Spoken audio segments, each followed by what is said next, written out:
Often when we think about planning for programs and services for older adults, we might ask the question, what are they doing in other states? And so today we're taking the opportunity to learn just that by inviting someone from the Age-Friendly Arizona movement to describe to us what's happening there and how they've had success with that in their state.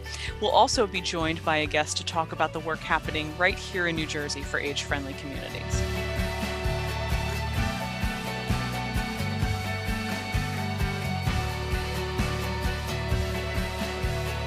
Welcome to Aging Insights. I'm your host, Melissa Chalker. Today I'm going to be joined by Amy St. Peter, the Deputy Executive Director of Maricopa Association of Governments, to talk about the age-friendly movement and how it's going there in Arizona. And then I'll also be joined by Julia Stambos from the Henry and Marilyn Taub Foundation to talk about local initiatives right here in New Jersey that are involving age friendliness and how we can push that effort to a statewide one. So Amy, thank you so much for joining us. It's really a pleasure to have you here. And as I said, we're going to be talking primarily about this concept of age friendly. So before we get into all of the other questions, maybe you could first just tell our audience, what does it mean when we say age friendly, and what would that look like to someone who's never heard of it before? Great. Thank you for that question. I think it's a really good place to start because when we talk about being age friendly, we're really talking about people of all ages being connected with each other and also with a sense of purpose. We want them to be connected to their communities, able to contribute, able to receive, and really able to take part fully in that sense of community because we all have strengths and we all have challenges. So I think it's important when we're talking about age friendly, not just to focus on the needs or perceived needs of any one age group, but rather to focus on our shared relationship and the value that we all give to that community then. Mm-hmm. And as our audience can probably tell, you're joining us from the beautiful state of Arizona. And so we're super grateful for that opportunity. What a wonderful thing Zoom is, that we can interview and talk with someone about an experience in another state so that people can understand why there might be a benefit of doing something similar here in our home state of New Jersey. So could you tell us a little bit about the organization you work for and what their role is in the age-friendly movement in Arizona? Excellent. Absolutely. I work with the Maricopa Association of Governments. We are the regional planning agency for the greater Phoenix region. That means that we're a council of governments as well as a metropolitan planning organization. Those two structures are present throughout the country. So you have those in New Jersey as well, and every state in the country has that. So what we're doing here in Arizona can be undertaken in a very similar way with partners that you have right in New Jersey as well. And so our role is that we created Age-Friendly Arizona. Originally, we started off at the regional level because we are a regional planning agency. Mm-hmm. But then thanks to a number of opportunities, we were able to expand statewide. And that effort has been very, very strong. And so now we have a network of more than a dozen different communities in very rural areas, very urban areas, and everything in between, all dedicated to better connecting to older adults with their communities. Mm-hmm. And as you said, this really started at a regional and a local level. And it's really important, I know from our previous conversations with you, it's really important for you all there that this is a community-driven movement. So can you explain a little bit about that? And as you mentioned, the different types of varieties of communities, you can sort of already hint at why, that community focus is so important. You know, it really is. It's important on at least two different levels as well as others. One, it's really important because if this effort is really driven by the community, then it's more relevant to the community. It's more responsive. The needs are fairly universal. We all need to belong. We all need a sense of purpose. We all need things like transportation, housing, healthcare. But beyond that, the solutions are very customized to that community because all communities essentially are different. And so we want to make sure that we're really embedding this work within the community. It makes it more relevant, but the second reason is it also makes it much more sustainable. Mm-hmm. And so when we're able to cultivate those community champions, they own this work and they're excited about it, and they'll make sure that it continues beyond any kind of grant or government kind of program. Mm-hmm. One of the indicators for success for us was when we transitioned out of meeting in conference rooms and started meeting in living rooms, because that's when we knew that was really owned by the community, and that the community then would really shepherd the effort into success for the long term. Yeah, that's a wonderful example of success. You said, you get, out of those conference rooms and out of just the sort of government officials and those, and get really to the people in the community to drive the initiatives and the things they want. Could you give us any other sort of very specifically localized accomplishments or things that came out of this because they were driven by those community members? Right, absolutely. And so right now in Arizona, we have older adults, hundreds of older adults now, receiving rides and those transportation services because of Age Friendly Arizona, because of the efforts underway. So in particular, through the Rural Transportation Incubator Program that was really launched with support from the Harry and Jeanette Weinberg Foundation, and Grit Merkers and Aging has been a stalwart partner in all of this. We're able to provide those transportation services for the first time ever. But often comes down to the community really owning that. And so, for example, in one community that we worked with a while back, one of the big catalysts for that was a granddaughter of an older adult who needed to get to dialysis. She wrote in a letter to the editor in the local newspaper talking about how her grandparent absolutely needed transportation for this life-saving treatment and had no way of getting there. And could the community help? Well, the community stepped with volunteers, and then they were able to provide those transportation services until another center for dialysis was able, in years after that, to form in the town. So the community can really step in and move very, very quickly, much more quickly sometimes than some of our other more traditional partners, because they have the heart, they have the passion, and they own this work moving forward. Yeah, that's a great example. And we certainly here in New Jersey can relate to transportation needs because it's definitely a big factor in all of this. And so, you mentioned, your organization's role. What has been the role of your state government there in this process, and why is that an important factor in success as well? It's really important for us to be working statewide in these issues. Originally, we did start at that regional level, but we found by meeting with the governor's office on aging here in Arizona that there were so many opportunities. When we look at what communities can learn from each other, it's significant. And working at the statewide level really helps us to achieve those economies of scale. Also, in partnering very closely with the state, for example, the Arizona Department of Transportation, we're able to implement solutions at that systems level, and we're able to amplify the benefit then. And we're able to have a much bigger impact, much more sustainable impact, because we're at that systems level and not going from one community to the next and making the incremental change. We're able to really ramp up those efforts much more so in working statewide. So in addition to what you've said about the role of state government and the role of your organization in particular, who were some other early adopters or advocates for this that have really helped it be a successful movement? Absolutely. So early on during the Great Recession, which is right when Age Friendly Arizona was formed, it was our elected officials. They were very concerned about the funding reductions that had been made to programs that served older adults. At the same time, the Virginia G. Piper Charitable Trust had come forward and said, we're concerned about older adults too. Is there something that we could do together? And so that's really what started this. It was very much a partnership between our local governments and a local foundation. And so that was a critical alignment because each brought something different to the table. So foundations can play such a critical role in work like this because they can be less risk adverse sometimes than the public sector. They can be very project specific. And so they can demonstrate that proof of concept, provide the seed funding, be kind of that trusted messenger in the community to bring people together, particularly people that don't always work together. And once that idea has been validated and shown success, that's often where the government funding can come in, because government's very good at the ongoing operational support. And that dovetails very nicely into picking up where foundations maybe might need to leave off. Maybe they aren't really built for sustaining a program long-term, particularly in terms of the operations. So they each bring a different skill set and a different circle of influence to the table, but both are really needed for that program to launch and then to be successful. Yeah, it's clear that the broad picture is that the more support, the better, and the more brains at the table, the better, right? Absolutely. Definitely. And is there any other advice that you would give to a state considering taking on this endeavor of making their state more age friendly? Right. So the first one really is to be brave and clunky. Brave because it takes someone kind of being bold, right? To say we're going to be more age friendly and we're going to do things differently. But I think what's heartening to think about is if you're thinking about this, other people are too. And so to get out there and start working with those partners, the traditional ones as well as the untraditional ones. And that's where the clunky part comes in, because it may feel awkward at first. And we really need to be intentional and very focused on developing a shared language, a shared understanding, a common goal that's mutually beneficial. And to understand that if we're looking at the people and places, the things are important to older adults, that's who our partners should be.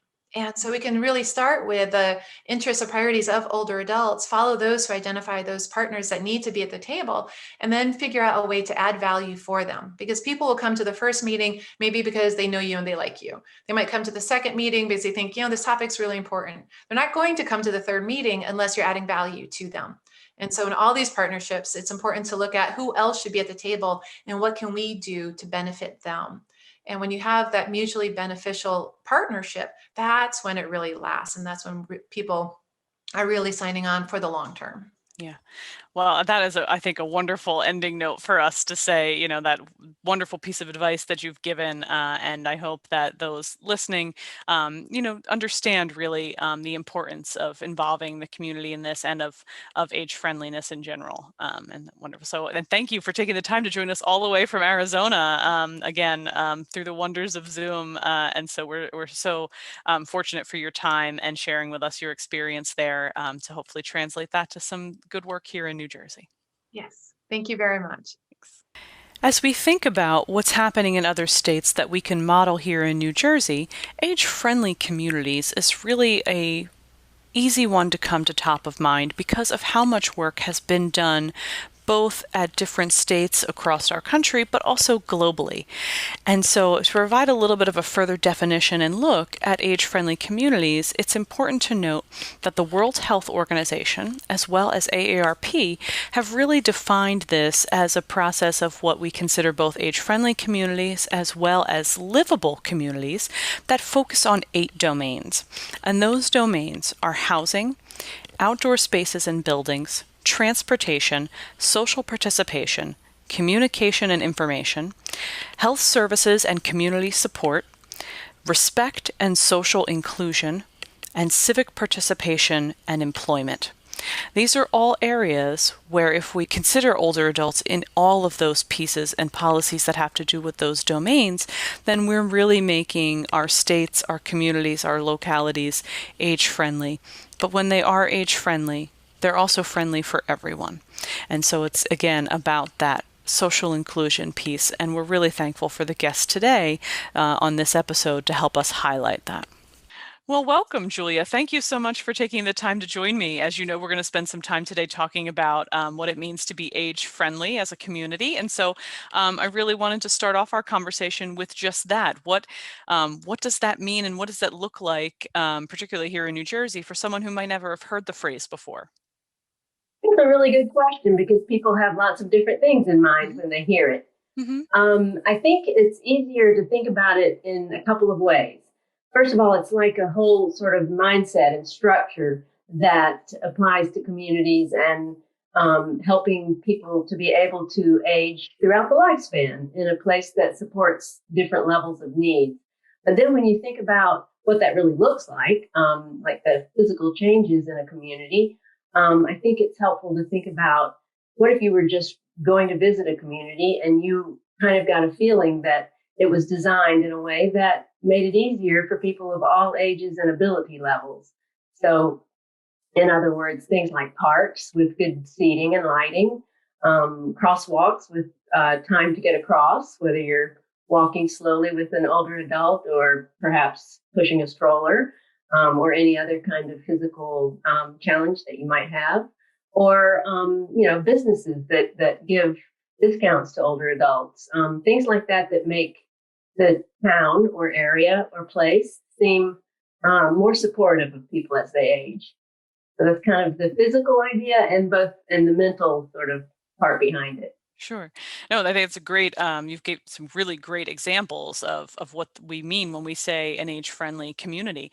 And this is something that is happening right here in New Jersey, right? We have a number of age-friendly communities that have popped up, and you're actually part of a coalition in northern New Jersey. So can you tell us a little bit about the work that's happening there and about that coalition? Yeah, sure. It's always very exciting to have more than one group working on something at the same time.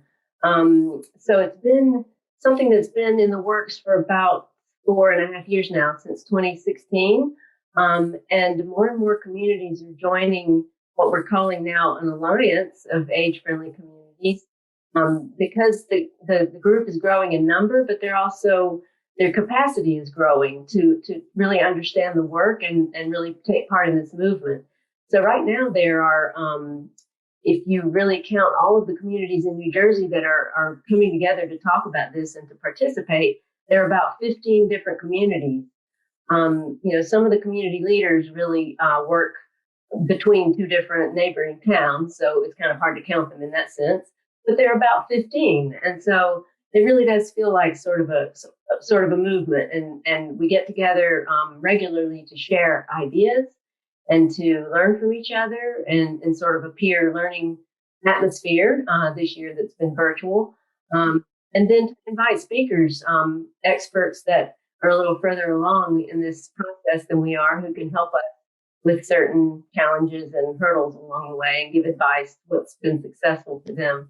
Yeah, it's so wonderful to have a network like that where you can reach out and learn from other people's challenges and successes as well. And so primarily your role in this all is as a funder. So can you tell us a little bit about the organization that you represent and about why funding age friendliness in particular was important to that organization? Yeah, sure. So I am a program director at the Henry and Marilyn Taub Foundation. And one of the program areas that we focus on, and the one that I focused on, is aging in place. And so the ultimate goal for that work is really to create the kinds of places and the kinds of opportunities for people to live their best life and be as independent as possible throughout the lifespan. And so I have found that this work with the AgeFriendly Community Initiative really kind of brings all that together. You can focus individually on things like transportation or on housing or on, building the capacity of the workforce or helping people get access to health care. All those things are individual pieces that we're trying to, hopefully our investments will have an impact on. But the age-friendly community approach kind of lets you address all of those things sort of in one movement. So it's been helpful to identify community leaders that can help us with that work. And really it boils down to the impact on individual older adults, right? But through the work of this coalition and other leaders in the state, it feels like it's a little bit easier to move towards policy changes that then come back and help have an impact on individuals.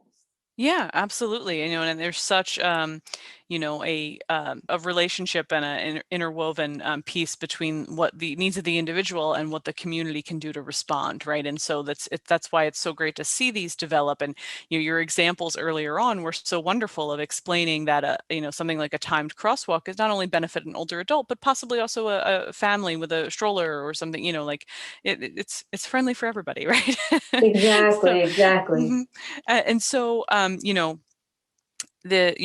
these individual communities that are have these programs and are working towards this, what is the overall larger goal, and why would we want to consider maybe expanding this in a statewide frame versus those local communities? Well, I think that when I think about the bigger goal or the longer term goal, I think that of it sort of like a self perpetuating, like a process where we're hearing from these local individual leaders and the constituents who are the residents of their towns and taking what we're learning about some of the systemic, problems that prevent them from being able to be a little bit more of an age-friendly community and trying to incorporate that into some policy recommendations, trying to understand what's not working so well and take that to the decision makers who can do something about it, and then sort of create a feedback loop so that we can, they can maybe try some things, and we have these local groups in place all teed up and ready to go and willing to implement the changes, and then see how they work and really hear from the constituents in the residents of their communities and see if it's working, and then give feedback. If it's not, let's try something else. But the encouraging thing is that we're not just starting from scratch with this, and we have some communities around us, some states around us and further away that sort of have had successes that we can learn from. California and Colorado and New York State and Massachusetts have all been on this path a little longer than we have, and have more of a statewide approach that's a little more sustainable because of that. And so, we're aiming for that, and I think it's something achievable, but starting sort of at this local level has given us ideas of how to move forward. Yeah. Are there any more successes or examples from some of those communities that you'd like to share with us? I have, luckily, I surround myself with experts and researchers from Rutgers, and we work very closely with Dr. Emily Greenfield and Althea Pestine Stevens that in the School of Social Work at Rutgers that are helping us understand both, what's happening here in New Jersey in a combined picture of the development here, and then how it sort of fits in or compares with places around the country and around the world that are involved in age-friendly communities. So they're often sort of presenting back to us what they're learning about our groups, and then also sharing with us things they're learning at a more global level. And I think that, I like to think of it as states that have been successful sort of have put aging into all policies, multiple, many departments across the state government are thinking in that way about how the policies that they create impact older adults. And then coming up with something that some states have called a master plan for aging or aging in all policies, or, that kind of thing is sort of an ultimate goal we have here in New Jersey. Yeah. Well, it sounds like the key to all of this is really learning, right? It's surrounding yourself, as you said, with people who can help to not only move this forward, but whom you can learn from, whether it's right here in our own state and utilizing researchers at Rutgers, or learning from the states that have already expanded this to a statewide effort. So I think that'll be our takeaway, is that learning is an important part of this process and being open to it. So we really appreciate you taking the time to share with us so that our viewers can learn a little bit more about this process as well. So thank you. Thanks so much for inviting me. And luckily we have a person who's been communicating on our behalf. And so I can give you some resources people can refer to if they'd like some more information. Thank you. That's what I was going to say. In all of this learning, it'd be nice if people had a spot to go learn more about what's happening right here in New Jersey. So is there a website that they can access that information at? Yes, I'll share it with you. At the moment, everything is sort of living on the Tao Foundation's website, but we soon will be unveiling, like you just unveiled a new change. We'll be unveiling a website that's dedicated specifically to the Alliance of Age-Friendly Communities, and that would be a place people could go to get more information. Right. But certainly going to the Taub Foundation's website now will get them that. And whenever this new website is there, I'm sure there'll be a link on the Taub's Foundation's website as well, so people can find that. Exactly. Yes, that's exactly right. Wonderful. Thank you, Julia. Really appreciate your time today. Thank you, Melissa. Thank you for watching this episode of Aging Insights. For more information and to watch previous episodes, please be sure to visit our new website at www.njaaw.org and click on the Aging Insights page. We hope that you found this episode helpful and that you learned something about age-friendly communities and the efforts that are happening here in New Jersey. And don't forget to visit the Taub Foundation's website to learn more about those communities. For further information and assistance, we always recommend that you contact your County Office on Aging for support. Their numbers can be found also on that new website, or you can call the state hotline at 1-877-222-3737. And please, wear your mask, wash your hands, and keep a safe physical distance from others, but remain socially connected.